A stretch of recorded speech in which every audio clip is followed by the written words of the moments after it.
Ayan guys, eto, nag-ano ako, so nagduduyan tayo kasi walang kasama. Basta tayo yung kasama ko dyan. So umuwi siya kasi may tumawag sa cellphone niya. Ayun, muni-muni lang ako, tapos dumating na yung kasama ko, si Ariana.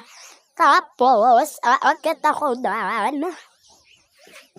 Ayan, paakit na ako na bumaba lang sa duyan. Tapos yan, hindi namin yung bahay kasi ibang bahay yan. Bahay kasi yun ng lolo ko. Tapos, ayan, pupunta tayo sa may bahay ni Piper dyan. So, ayan, papunta na tayo sa may tindahan namin. Tapos yan, tapos ayan, yung paninda namin. Tapos yan, may papakita pa sa inyo. Ang ganda. Ayan pa rin namin, parol. So, sobrang maganda yun. Parang napalo. Tapos yan, yung namin. Ayan, Santa Claus. And aming store, may tao pa rin sa loob. So, ayan. Ayan, pinakita.